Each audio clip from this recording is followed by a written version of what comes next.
안녕하세요. 오늘도 서연살롱을 찾아주셔서 감사합니다. 40대 여성이에요. 친구 따라 강남 간다는 말이 있잖아요.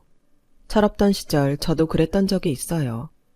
20대 초반 첫사랑한테 처절하게 버림받고 시리에 빠져있던 저는 고등학교 동창 말에 홀려서 잠시 미친 짓을 했었거든요. 그 동창은 평소 결혼에 목숨 건 사람처럼 선자리를 누비고 다녔는데 남친한테 차였다는 제 소식을 듣곤 득달같이 달려왔더라고요. 평소 그리 친한 사이도 아니었는데 딱한 제 처지를 보니 남일 같지 않아서 그런다며 선봐서 좋은데 시집가라고 부추기더라고요. 복수가 따로 있니? 헤어진 남자보다 괜찮은 남자 만나. 보란듯이 결혼하면 그게 복수인 거야. 남들은 나한테 결혼에 목숨 걸었냐고 비아냥거리는데 두고 보라 그래. 누가 더 현명 있는지 말이야. 공부 잘하고 지 잘난 맛에 사는 애들, 죽어라 도서관에서 공부할 때 똘똘한 애들은 일찌감치 맞선 시장에 나가 괜찮은 남자 잡는다 얘. 화무 시비롱이라고 언제까지 우리가 꽃같은 20대일 줄 아니? 나이 먹는 거 금방이야. 30줄 들어서면 금값도 똥값 되는데 그때 가선 괜찮은 남자를 어떻게 찾아? 집안이며 스펙, 남자한테만 중요한 줄 알지? 나이 든 여자가 좋은 집에 시집가려면 남자보다 더 필요한 게 그거야. 솔직히 너 집은 좀 살아도 학벌은 별로잖아? 안 그래?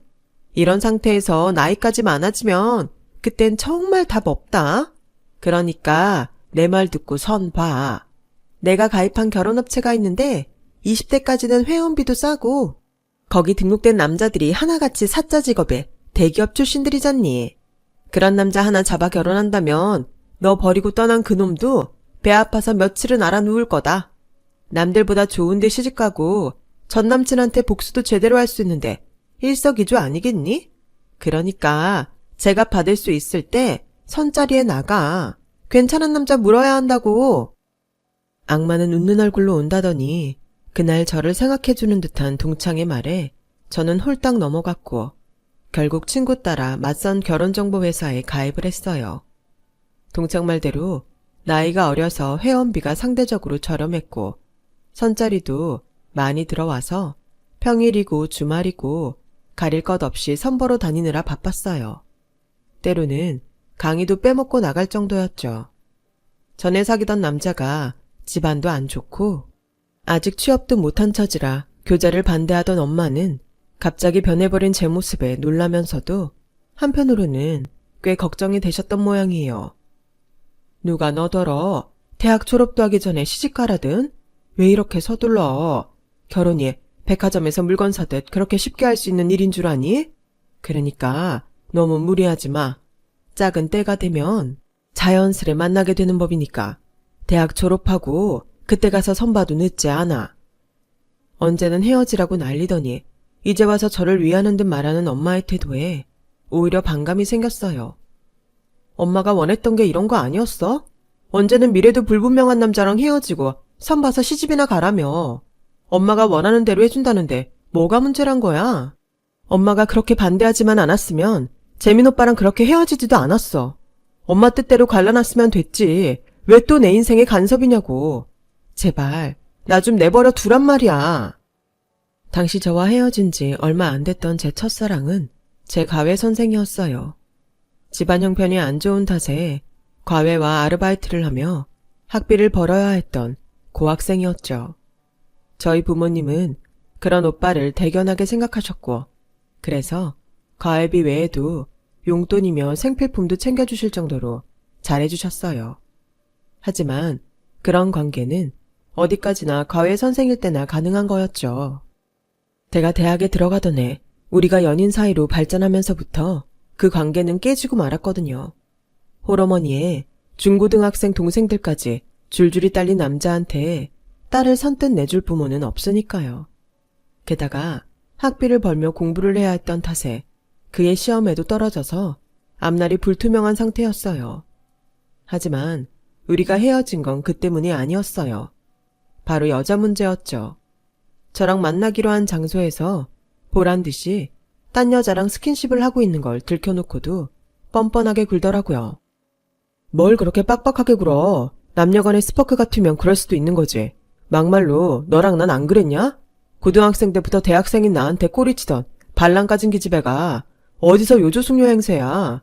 니네 집에 돈 좀 있다고 사람 만만히 보는 모양인데 웃기지 마. 너 아니면 여자가 없는 줄 알아?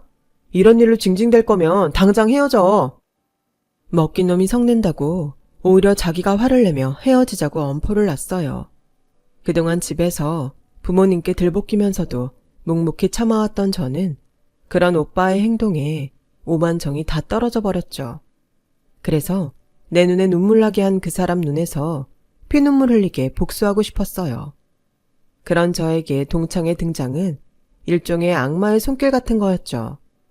20대 초반 나이에 선자리를 돌며 남편과 물색에 나섰던 저는 드디어 괜찮은 남자를 만나게 되었어요. 대학병원에서 인턴 과정을 밟고 있는 남자였는데 인상도 좋고 매너도 좋은 데다 집안도 꽤 빵빵하더라고요. 돈이 많아서 그런 게 아니라 명성 있는 교육자 집안이라서 유명한 거였죠. 저희 엄마도 제가 이 집 아들이랑 선을 본다고 했더니 놀라실 정도였죠. 커플 매니저도 그러더라고요. 솔직히 이 남자분은 저희 업체에선 VVIP 등급이시거든요. 제가 아무나 매칭 안 해드려요. 그러니까 한번 잘해보세요. 잘 되면 제 공도 잊지 마시고요. 뭐 그리 대단한 남자길래 이렇게 설레발을 치나 했는데 정말 만나보니 틀린 말이 아니었더라고요. 그동안 맞선을 본 상대들과 달리 나이도 젊고 본인 능력도 있는 괜찮은 남자였어요. 서글서글한 눈매답게 말투도 어찌나 상냥한지 이런 의사 선생님만 있다면 병원에 가는 게 싫지 않을 것 같았어요. 그러면서도 한편으로는 이런 남자가 왜 벌써부터 맞선 시장에 나왔나 의구심이 생기더라고요. 그래서 대놓고 물어봤더니 어머니 때문이죠 뭐. 솔직히 그동안 공부 때문에 바빠서 이성을 만날 기회가 없었어요. 그건 앞으로도 그럴 것 같고요. 그러니 부모님 입장에선 여자를 만나야 장가를 보낼 텐데 통 연애할 생각도 안 하니 얼마나 답답하셨겠어요. 그래서 연애 건너뛰고 마땅한 혼처를 찾아서 결혼시키자 생각하신 거죠. 어차피 결혼은 집안 대 집안이 하는 거니까 시간 들여 사귀면서 알아가는 것보다 애초에 알고 시작하는 게 시간도 절약되고 낫겠다 싶었어요. 그래서 어머님 뜻에 따르기로 한 거죠. 이제 궁금증은 해소됐나요?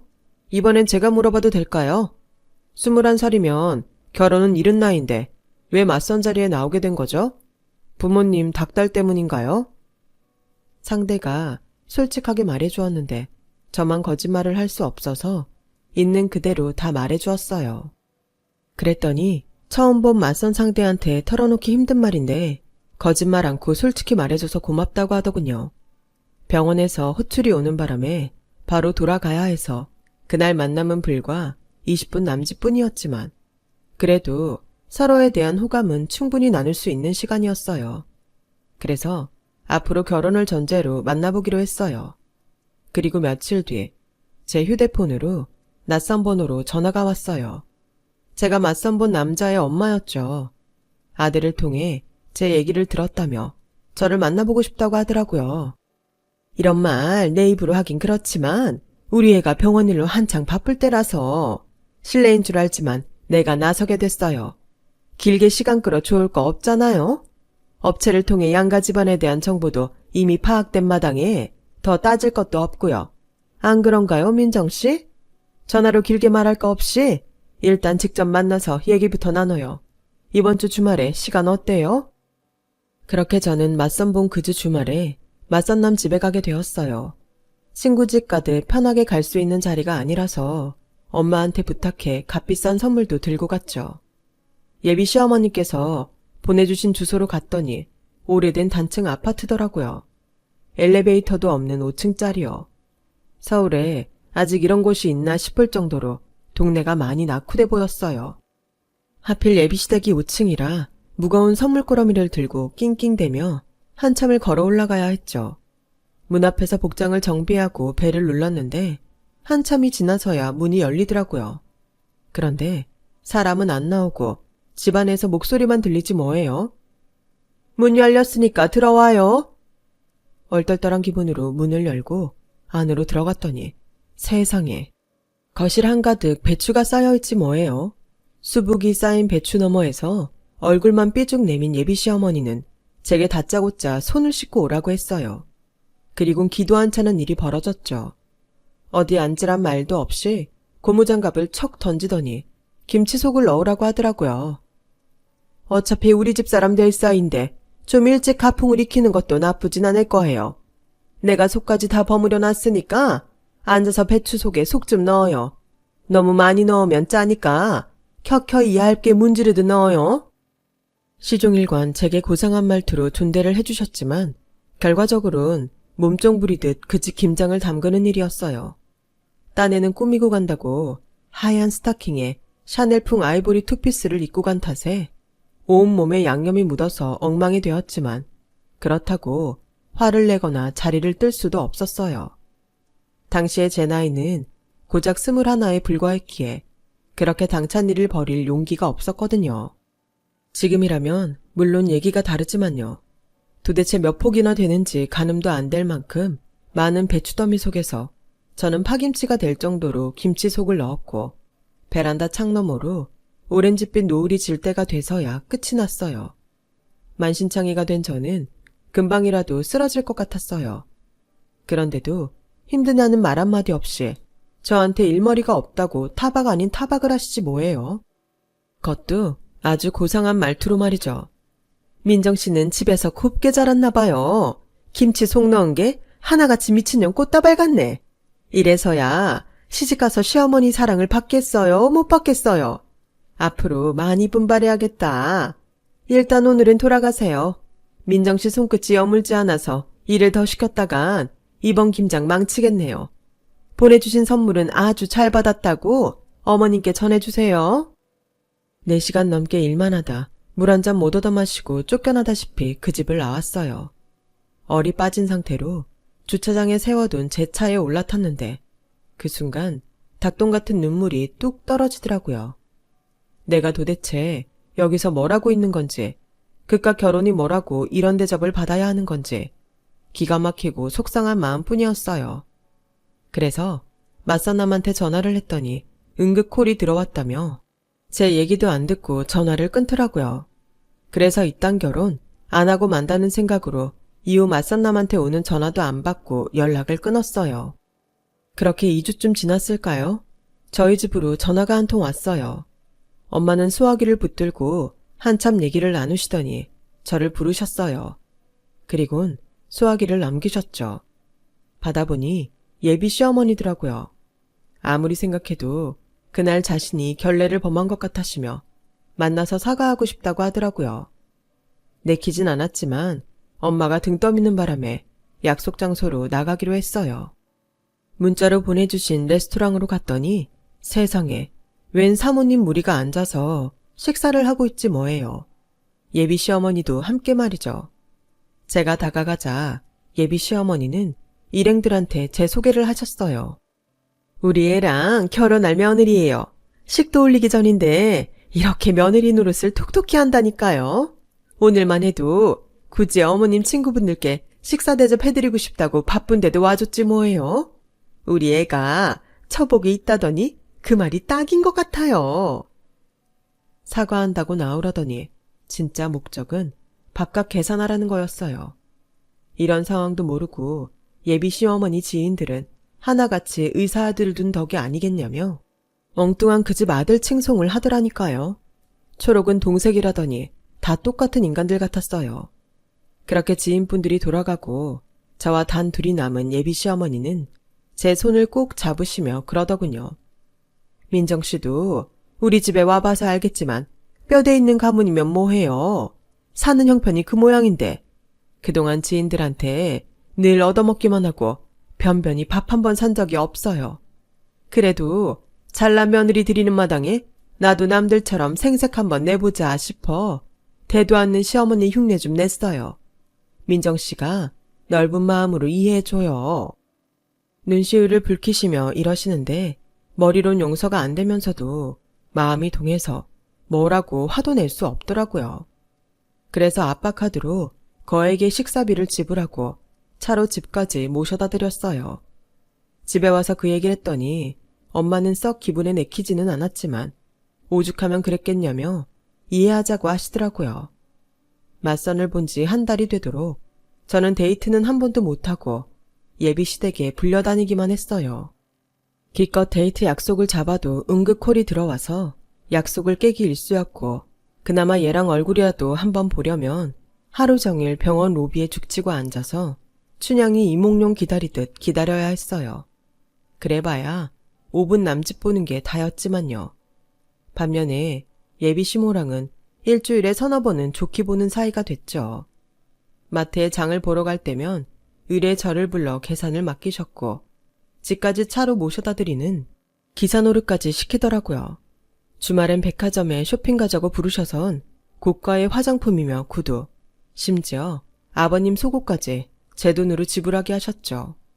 그래놓곤 집에 가서 맛있는 밥 한 끼 차려주신다더니 묵은 커튼 빨래며 냉장고 청소까지 시키시는데 정말 손톱이 빠지도록 일을 했다니까요. 이런 일이 끝도 없이 지속되니까 예비 시모가 이상한 건지 내가 이상한 건지 분간이 안 되더라고요. 그래서 동창한테 전화해 물었더니 야, 의사 남편은 꽁으로 왔냐? 그 정도는 애교에 불과해. 나 전에 선봤던 검사 엄마는 만난 지 일주일도 안 됐는데 자기 아들 차 바꿔달라고 수입차 카달로그 보내더라. 사자 붙은 아들 둔 엄마들은 염치로 쌈 싸먹는 족속들이라고. 그래도 집안일 좀 시키고 밥값 삥 뜯는 정도면 염치 있는 사람인 거지. 꾹 참고 결혼해서 시댁이랑 영 끊고 살면 되잖아. 그때까지만 참아. 의사 부인 되는 건데 그 정도도 못 참니? 전화를 끊고 침대에 누워 생각해보니 애초에 내가 이 세계에 발을 잘못 들인 것 같아 후회가 밀려왔어요. 그놈의 복수가 뭐라고 의사 남편 얻겠다고 이런 꼴을 당하나 싶고 그런 걸 애교로 받아들이라는 동창의 말도 역겹기만 했거든요. 하지만 발을 빼기에 너무 멀리 온 것 같아서 멈출 수도 없었어요. 저희 부모님은 친척들과 지인들한테 의사사위 드린다고 자랑을 해놓은 상태였고 저 역시 학교에 소문이 파다하게 퍼져서 빼도 박도 못할 상황이 되었거든요. 그렇게 질질 끌려다니며 3년이란 시간이 흘렀고 그러는 사이 저는 대학을 졸업했어요. 얘랑 역시 인턴 과정을 무사히 마치고 동병원에서 레지던트 과정을 밟게 되었어요. 전보다는 덜 바빠졌지만 그래도 여전히 데이트할 시간은 충분치 않았어요. 농담처럼 신혼여행이나 가야 둘이서 붙어있는 시간이 있을 거란 말을 할 정도로 말이죠. 예비시모는 아예 저를 전용 기사처럼 부리며 공짜 지갑처럼 썼어요. 결혼도 안 한 상태에서 2년 넘게 저를 며느리라고 부르며 부려먹으면서도 결혼 날짜를 잡자는 얘기는 좀처럼 하지 않으셨죠. 졸업 전에는 제가 학생 신분이라 그런가 보다 생각했었는데 졸업을 하고도 그런 말이 없으니 초조했어요. 특히 저희 부모님이요. 아니, 선보고 교제한 지도 2년 넘게 지났는데 왜 아직도 시골리자는 말이 없다니? 그이가 바빠서 그렇지 뭐. 데이트할 시간도 없는데 결혼식을 어떻게 하겠어? 아이고, 누가 들으면 이 나라 환자는 김서방이 다 맡아보는 줄 알겠다. 남들도 다 하는 결혼 왜 지만 바쁘다고 생색이라니? 너도 그래.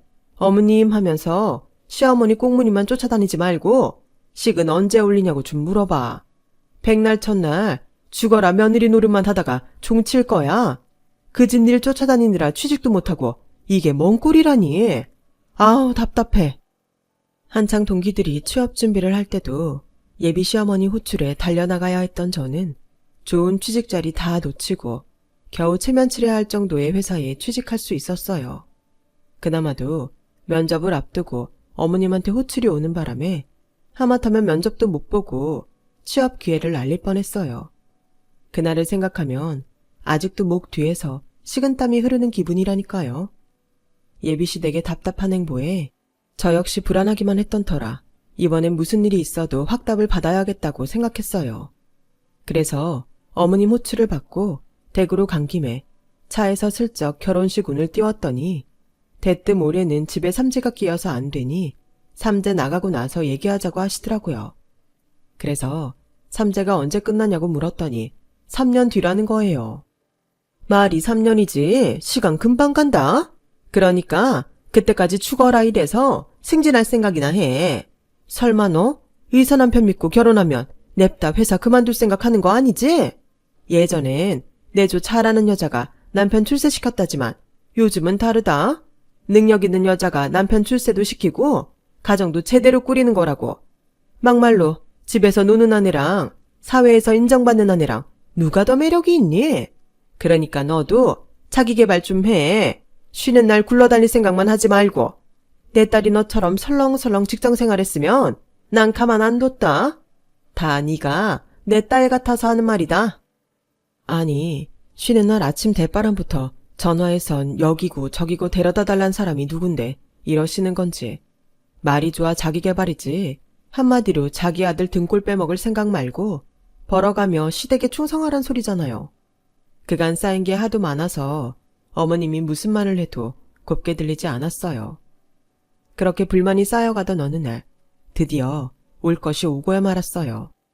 2주 전부터 얘랑과 교회로 드라이브를 나가기로 약속한 날이었죠.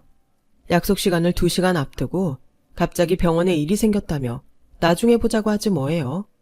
하도 자주 있는 일이라서 친구랑 간만에 영화를 보러 가기로 했어요. 예매를 안 하고 나온 탓에 관람이 가능한 시간까지 텀이 생겨버렸죠. 마침 친구한테 무료 호텔 브런치 쿠폰이 있어서 함께 호텔로 갔어요.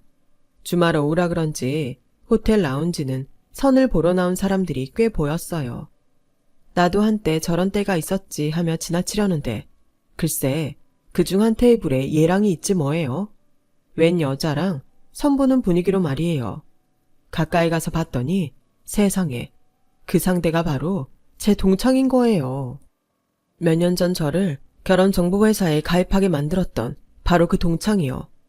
둘 사이에 얘기가 잘 진행되고 있는지 두 사람 사이에 웃음꽃이 피더군요. 저는 다가가 얘랑의 이름을 불렀어요. 그랬더니 귀신을 본 것처럼 화들짝 놀라며 벌떡 일어서더군요. 동창도 저를 보고 눈이 동그래졌고요. 진짜 웃기지도 않네. 여기가 병원이야? 그럼 저 앞에 앉은 여자는 자기 환자고?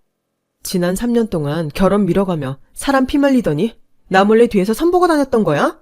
니네 엄마가 날 종부리듯 집안일 시키고 기사로 불어먹는 동안. 니네 엄마는 몰라도 넌 믿었는데 어떻게 날 감쪽같이 속일 수가 있어?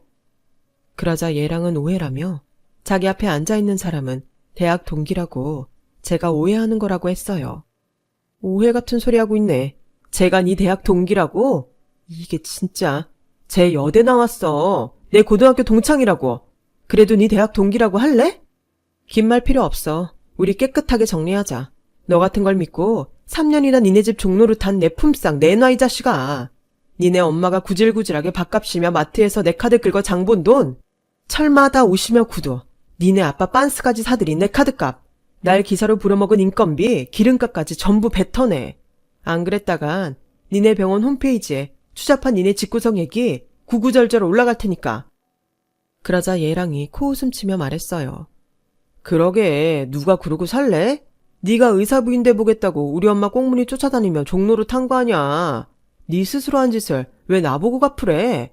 솔직히 너도 좋았잖아. 친구들 앞에서 의사부인 될 거라고 어깨에 힘주고 살았잖아. 안 그래? 그랬으면 그 정도 돈은 쓸 수 있잖아. 그래놓고 뭐가 억울하다고 이 난리를 치는 건지 난 모르겠는데? 뻔뻔한 얘랑의 모습에 주먹이 바르르 떨릴 정도로 화가 났어요. 하지만 어찌된 영문인지 온몸이 꽁꽁 얼어붙은 것처럼 꼼짝도 할 수 없더라고요. 그런데 그때였어요. 제 뒤에서 누군가 튀어나와 얘랑의 얼굴에 주먹을 날렸어요. 놀라서 쳐다보니 오래전 제 첫사랑 과외 오빠더라고요. 쓰레기 같은 새끼, 그걸 말이라고 해? 결혼할 여자를 두고 선보러 나온 놈이 어디서 큰 소리야? 의사? 너 같은 새끼는 의사 노릇할 자격도 없어. 사람 몸에 난 상처만 상처냐? 네 여자 가슴에 피 흐르는 게 네 눈엔 안 보이냐고. 3년이나 남의 인생 휘둘러 놓고 어디서 뻔뻔하게 개소리를 짓거려. 그렇게 당당하면 어디 법정에서도 그렇게 떠들어 보지 그래. 이놈이 아무리 대단한 로펌을 끼고 온데도 내가 니놈 죄값 톡톡히 치르게 해줄 거야. 너뿐만 아니라 니네 엄마도 그렇게 될 테니까 준비 단단히 하라고 전해! 오빠는 제 손을 잡고 데리고 나갔어요. 그리곤 엘리베이터 안에서 우리가 헤어지던 날에 진실을 들려주었어요. 사법고시에 떨어지고 취업도 못한 상황에 더는 저를 잡고 있기 미안해서 일부러 친구한테 부탁해 거짓 상황을 꾸몄던 거더라고요. 사법고시에 붙고 저를 찾아왔을 땐 제가 의사랑 결혼을 앞두고 있다고 해서 발길을 돌릴 수밖에 없었다고요. 4년 전 솔직히 말하고 기다려달라고 할 걸, 그놈 자존심 때문에 억지로 저를 떼어버린 걸 하루도 후회하지 않은 적 없었다고 말이죠. 제가 저런 놈을 만나 고생한 것도 다 자기 잘못 같다고 말이에요. 그런 오빠 앞에서 오빠한테 복수를 하려고 이 모양 이 꼴이 됐다는 말은 차마 할 수 없었어요. 그러면 오빠가 더 힘들 것 같았거든요. 이후 저는 오빠의 도움으로 얘랑을 상대로 혼인빙자 사기죄로 소송을 걸었어요. 그러자 예비 시어머니가 제게 연락을 해왔더라고요. 그동안 자기가 쓴 제 카드값과 위자료를 줄 테니 제발 소송을 취하해달라고 부탁하더군요. 병원에 소송이 알려지면 자기 아들은 얼굴 들고 병원에 못 나간다며 울고불고 하는데 하마터면 악어의 눈물에 속을 뻔했지 뭐예요. 다행히 옆에서 통화 내용을 같이 듣고 있던 엄마가 제 손에 들린 수화기를 빼서 쌍욕을 해대자 예비 시어머니도 이에 질세라 같이 욕설을 내뱉는 걸 보고서야 정신이 확 들었거든요. 재판은 1년 가까이 이어졌고 법정에 서는 날이면 온몸에 기운이 쭉 빠질 정도로 힘들었지만 그래도 오빠가 곁에서 지켜준 덕분에 끝까지 소송을 마칠 수 있었어요. 승소 판결을 받고 그동안 그 집에 뜯겼던 돈과 위자료까지 받고 나니 내가 얼마나 한심한 짓을 벌인 건지 그제야 실감이 나더라고요. 그 재판을 계기로 저는 오빠와 다시 시작하게 되었고 결혼도 하게 되었어요. 요즘도 오빠는 자신이 불리한 일이 생기면 그날 일을 들먹이며 저를 놀리곤 하는데요. 어쩌겠어요. 지은 죄가 있으니 당할 수밖에요.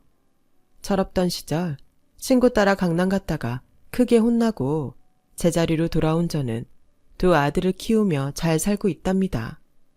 지난날의 과오를 바탕으로 다시는 헛된 꿈을 꾸지 않으려 제 자신을 채찍질하면서 말이죠. 크게 당하고 얻은 지금의 행복을 앞으로도 잘 지켜나가겠습니다. 지금까지 제 사연을 들어주셔서 감사합니다. 여러분의 자리에서 최고의 행복을 지키며 잘 살아가시길 진심으로 바랍니다. 여러분, 사연 댓글에 응원과 현명한 조언 부탁드려요. 좋아요와 구독은 저에게 큰 힘이 됩니다. 오늘도 좋은 일 가득하세요.